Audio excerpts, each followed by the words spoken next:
I am going to continue my lovely series on recording, mixing, and mastering. And it goes in that order. Things have to be recorded, then they need to be mixed, and then they should be mastered. That wind may interfere with my vocal. Need to get the camera a pop filter. So there's three things to consider in the modern era. You need to know everything, how to work with MIDI. You need to know how to work with digital audio. That would be how you record your guitars and bass and vocals. MIDI is how you program your drums and keyboards. And then you also need to know about samples and how to work with those and trigger those. Because sometimes somebody asked me about my drums today, and I usually create my own drum kits or modify drum sample libraries. I don't work with loops. I do work with everything. I don't put anything out, but not too much. Usually it's a MIDI driven set of samples, like a sample of a 1,000 different bass drums. I have 1,000 different snare drums, 1,000 different cymbals, and so on. So anyway, the three biggies are you need to know how to work with, because I program all my drums. One thing that really helps me is I also play all these instruments in real life, and I consider myself a producer, mainly engineer producer. Producer meaning sort of deals with the overall quality and the artistic content and direction of stuff, whereas the engineering is more technical. And those things always, the biggest thing I've learned in this is, again, is that the technical has to meet the artistic, and in a nice way. You need to have, that's why they have separate producers and separate engineers. So in the modern world, though, everybody needs to know how to record their own music. It's so cheap and so available. I could do what I'm doing on a laptop. Dude, I'm not even going to wave at you.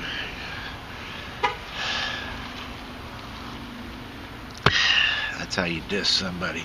That's like when you don't care enough to thumbs down their video.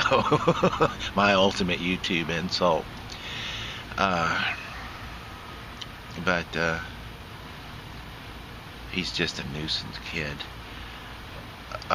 So the three things, again, are MIDI.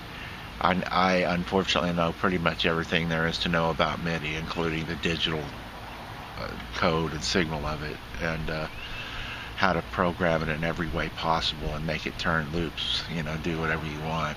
And the technology's here. It used to really suck. Technology's here where it can do amazing stuff. So you need to know about MIDI. You need to know about digital audio. That's how you record. I just plug a guitar straight in and bass and record that. And you need to know about samples.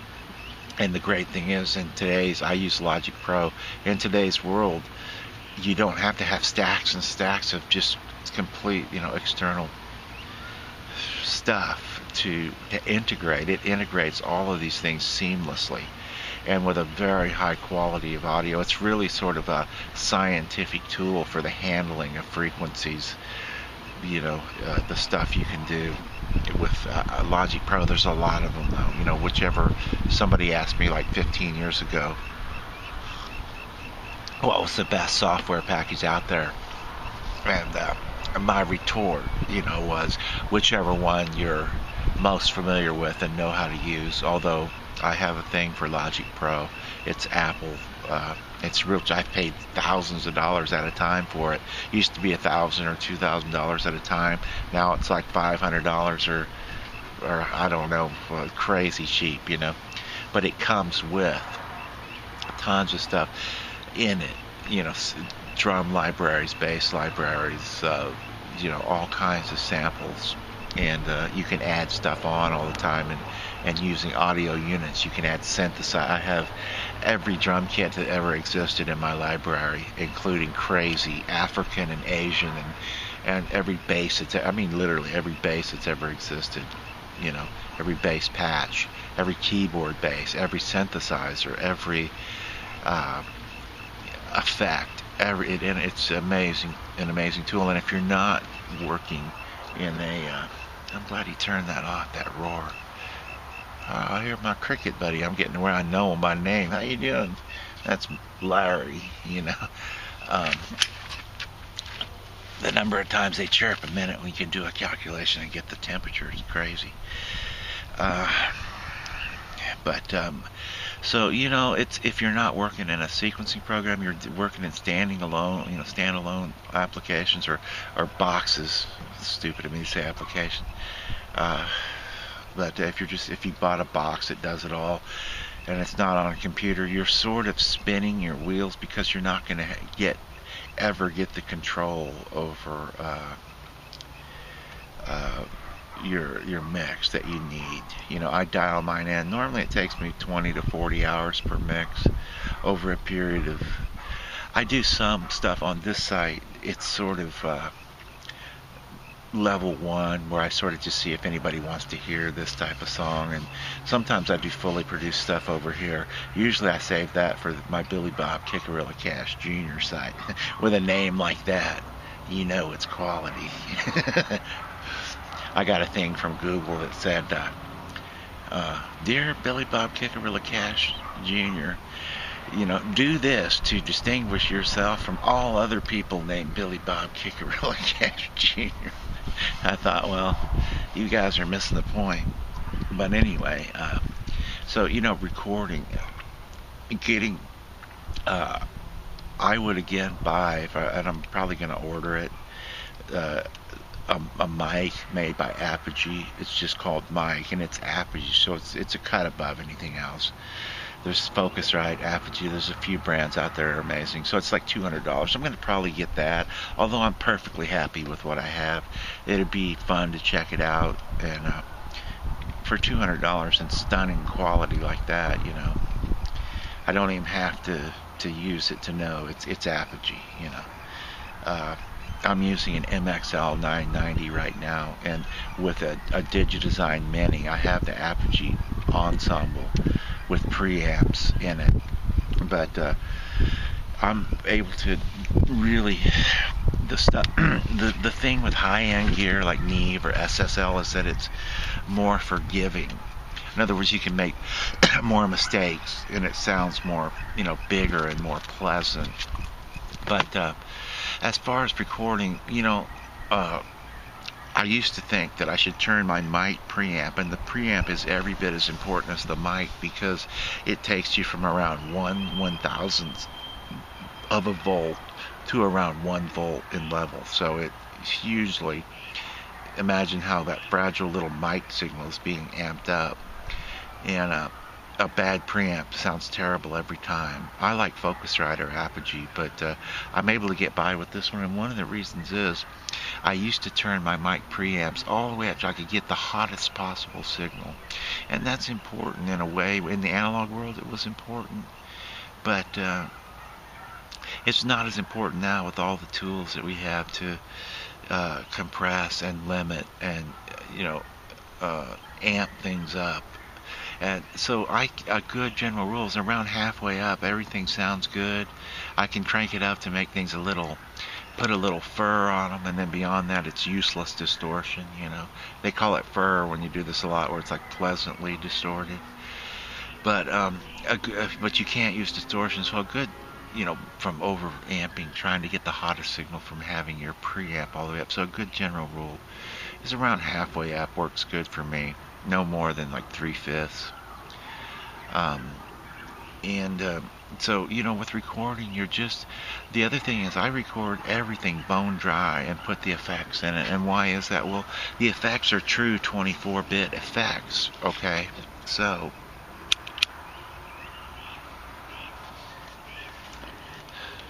that's one of the things that ties the mix together. So they're made in stereo, so every signal is mono guitar, and then it's shot into, usually there's 200 effects or processors, better said, on anything that I do at least. and every one of them's just a tiny feather touch of what I want, compression, limiting, EQ, delay, small verb, medium verb, big verb. I'm going to do a whole thing on the environments, the reverbs, and that kind of putting space on things. But because that is super huge, essential, our ears have developed to sort of understand and appreciate things coming from different environments, and they have a definite psychoacoustic effect on you, even though you don't know it. Like, so there's so many of them. I'm not going to get into it now. So, recording everything bone dry in my guitars. They have amp emulators. I've got every amp in the world and every guitar in the world. Don't need them. I've been using one. It was at the top of the pile. As long as it works reasonably, and it does. It's a Fender Cyclone graffiti yellow. Looks cool too, but that's not really a worry. But the signals, if you heard them unprocessed, it's a tiny little electric guitar thing. But they have amp emulators nowadays, thousands of them, that sound better. How dare you drive by interrupting my vlog? That sound better. I mean, I have every Fender amp in those emulators ever made, every foot pedal, every wah pedal, every volume pedal, everything. I mean, there's no stone unturned. And they have them set together where I can get everything from a mosh pit sound to a clean jazz sound. As long as that level, I keep my amp or my guitar, pretty far down, so the humbucker or the front pickup, I like a lot nowadays, doesn't distort. As long as it's clean and not distorted, I will sometimes have 3, 4, 5 amp modules, usually 2 amp plug-ins on a guitar and bass, and they sound. I was a purist too. Everything was tube this and tube that, and some people go, well, that doesn't sound like a Fender, and yeah, it does, and it actually sounds better. It just does. And I would argue this stuff. Same with mics. I've got several $5,000 mics I don't, in storage. I don't use, don't need them. Sort of that. I understand, and if you're good at dialing the stuff in, you can make make this $50 mic sound like $1 million mic. It's most of what I do is in the mixing. Even the performances, they have to be solid.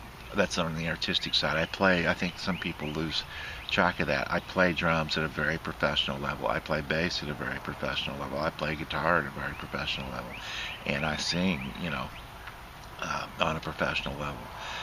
And keyboards, although I mainly sequence keyboards with a MIDI guitar. I use that damn U-Rock guitar. But the point is that work in a computer and everything bone dry, and all of the processing is added later. Because if you get locked into that lovely Fender, Twin or Fender whatever, reverb or Marshall sound or Line 6 sound, you're locked into that. That's there. And in arranging stuff, I may flip through, 100 amp emulators to find just the one that I like. And one thing that's struck me when I'm listening to the mix, I'll just flip through amp after amp, and suddenly something will make it come alive, like crazy alive, better than you could think. And choosing those is a real skill. But one amp, that preset I have just for the hell of it, had Fender I want to say vibrato, but no, that's not the right term. It's just like, blang, blang, blang, blang, blang. I've seen it so much lately, but anyway, that I would have never guessed makes things come alive so much. Tremolo. It's because it modulates the signal, it makes it interesting, and it keeps it out of the way of other stuff. It intertwines it. There's so much here. I'm just trying to give some tips. But the other thing I do too, simple stuff.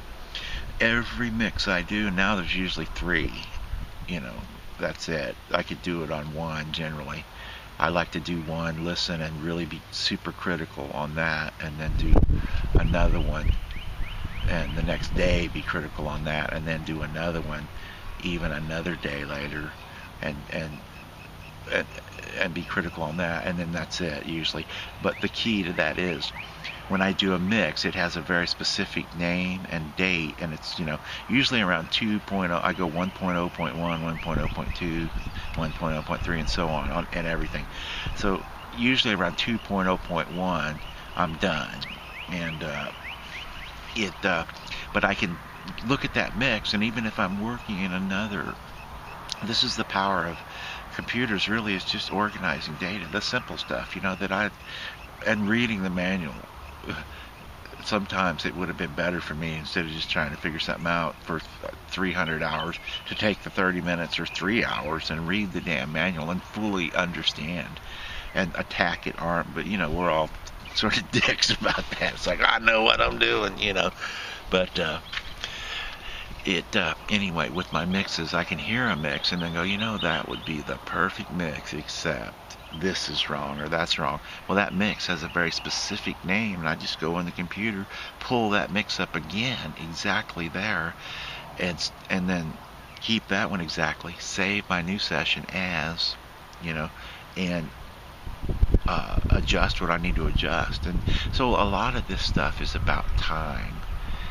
I had one of my favorite producers ever. I used to master his stuff all the time, and I would say, I think this sounds great. What do you think? And he'd always say, let me take it home and live with it. And sometimes that was 6 months, off and on. And usually it was okay, but a couple of times he'd say, sounds great. I'm thinking that 1 dB more of this or that would really just add something to this. And of course I charged him to do it, and he was cool with that, But anyway, just simple stuff.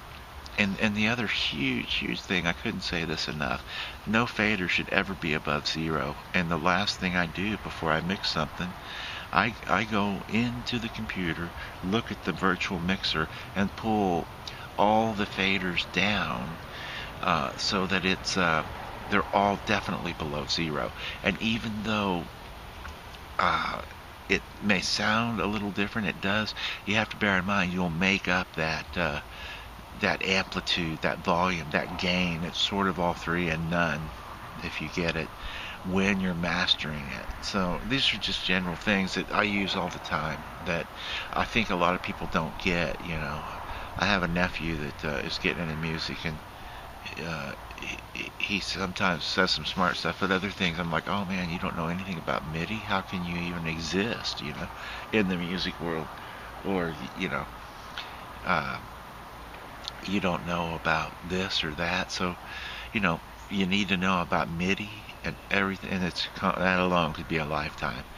And it's not like I'm totally into electronic music. It's just, and it's not, that's the thing. You think it's about synthesizer puke and so on, but it's not.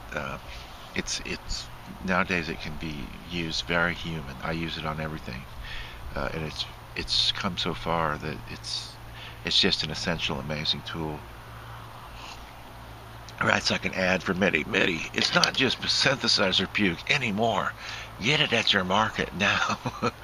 But I hope some of this stuff's been helpful. I live this stuff, and it's just even one of these tips would have helped me a tremendous amount, in my early career. And the technology's there where everybody should be able to afford to make great recordings at home. And it struck me, I may have said this already, I'm real tired. I've been mixing, which causes listener fatigue, but actual fatigue also. But it struck me that I may as well, a little bit of philosophy here, but I may as well have never been a musician, and maybe even never have existed if I didn't record these things. The recordings become as legendary as the the songs and the artists a lot of times, and it's my favorite thing. Everybody loves great quality recordings, and it makes what you do seem so much better and so much more important in a way. That's another psychoacoustic effect, is that the quality sort of, it subliminally says this is an important work, you know, and it makes people want to listen to it. But yeah, I mean, really, I was talking to another old friend who plays keyboard or piano, a grand piano, or classical piano, and I was like, uh, you should record some of your stuff, because otherwise it's all just so much talk. I mean, I have one friend, and she used to follow me real close. When she doesn't have a boyfriend, she follows me, starts following my vlog again, this one girl. But I met her met her in rehab. But I told her in rehab, oh yeah, we were talking. I said, oh yeah, I play. Yeah, professional, and really make, slamming. Uh, I'm good. I'm professional, and really make slamming recordings, yada yada. And then I didn't hear from her for a few years, and all of a sudden she sent me like a raving, or left a raving comment on something I did that she accidentally found. She wouldn't dare go listen. Nobody will ever go listen to something you ask them to listen to. It's just, there's a lot of psychology there too. I don't bother anymore. I don't ask anybody to listen. If they do, great. But anyway, she sent me a raving comment and a letter. Said, "Oh my God, which it's amazing, wonderful, incredible, blah blah." I thought you were just another fucking liar I met in rehab. So I mean, that kind of thing is like, this is like the proof is in the pudding kind of a deal. Everything else is just talk until you get it. I want to say on tape, but until you get it recorded in a finished product and done. I like that on tape. And I go back to the tape days. One of my friends talking about, I go way back to the, whatever, for like 40 years now, literally. But I worked in tape a lot. He mentioned saturation quite a bit, and that was a factor, and something that you learn to feather. But in any of this stuff, just remember, a little goes a long ways. A little EQ, a little compression, it goes a long way. And it's all about, I wanted to get into more of a perception or perceived volume, because it's all about that too. That is the frequency that your ear is sensitive to. This will be the last thing. This is important. So you've got a mix, and you find a guitar, for instance, and this is one, all these are examples. You want everything to be listenable, but you have a mix, and you have a guitar that sounds really loud and grating, right when in that Fletcher-Munson curve, when something starts to grate your ear, that's where your ears are most sensitive. But it also, in that frequency range, doesn't eat up. Around 2.5K is where a mix seems to get clarity and definition. And the tiniest bit too much, harsh. The tiniest bit, not enough. Around in there, I said. Every mix is different. But, it's that thing where there's only one setting. I used to think there were a lot. No, one right where it starts grating on your ear. Back off ever so slightly. Anymore, it starts, the whole mix sounds undefined and muted. If you back off anymore, and if you add anymore, the whole thing sounds annoying. But let's say you have a mix and you hear like a grating guitar. If you turn that down, and this is really vastly oversimplifying, but what I'm saying is that the things that your ear is sensitive to, let's say a guitar, and you want it to punch through a mix, but it also becomes annoying. Well, you can use that to your advantage if it sounds grating by turning it way down and rolling off and solo it. And listen, you don't want things to lose body, but a lot of times you can get rid of the extra super high end and the extra super low end in a mix. And when it's all about headroom, okay? So subtractive EQ and mixing, and some of this is advanced stuff, I know, but you see what I mean? Roll off in mixing, roll out frequencies. Then in mastering, boost frequencies. And I'll do a whole thing only on mastering. That's, my profession. I've done hundreds and hundreds of albums of everything from demos to gold and platinums, and hundreds of them that came through my lab. And so anyway, the point is that by turning the frequencies, you have a guitar in a mix, you want it to stand out, turn a little bit where it's ever so slightly gritty on your ear, but that's only because the amplitude of that gritty frequency, follow me, is too great, it's too loud, too much amplitude or volume. But if you turn it down, suddenly it has a presence, and it's not annoying. So you can use those. That's a vast oversimplification because you want everything to sound warm and not grating. But you can use those anytime anything's grating, or you don't want anything to sound actually grating. Here and there, it's cool. But what I'm saying is you can turn it way down in a mix and regain headroom for your overall mix. That way everything else can come through the mix. When you turn down that one grating guitar, it doesn't have to take up much energy in the mix to be audible. So that kind of philosophy helps you gain headroom for your whole mix. And headroom is dynamic range, how the mix pumps. Everything I used to think bass didn't have dynamic range. It's wrong. That's wrong. Everything, that's what adds excitement, should have dynamic range in a mix. And like I say, some of these recordings become as legendary as the songs and the artists, so the actual quality of the recording. So that's one of the things. And I can see, clearly now that this is I'm making products that people will buy. They ask every day. So in a few years, I can see making some money at this, So anyway, that is that. I'll do more on. I'm going to do one on just recording, just mixing, and just mastering, because I just scratched the tip of the iceberg here. But learn about perceived volume. That is how loud your ear thinks it is versus how much electronic energy and eventually acoustic energy that a signal contains. A bass guitar has to have many times more actual electronic energy and acoustic energy to be perceived equally as loud as a lead guitar. And I feel bad. I'm not saying make anything grating. I'm saying that if it's super I don't want to leave you with the idea of make something grating. Never. There's only one adjustment where it's present enough, yet not muffled. And any more it's grating, any less it's muffly. So, but what I'm saying is, if your ear is really sensitive to something, by just turning it down, you gain tremendous amounts of headroom for the whole mix to live and breathe, because there's only so much headroom. But it's kind of neat. It's no longer sort of grating. It's like something that's sort of interesting going on over here for a few seconds. But people ask me about this stuff all the time, so I figured I'd at least, it's what I do almost constantly, and would rather do than almost anything else, so people, poltergeist Andy, this vlog is clear.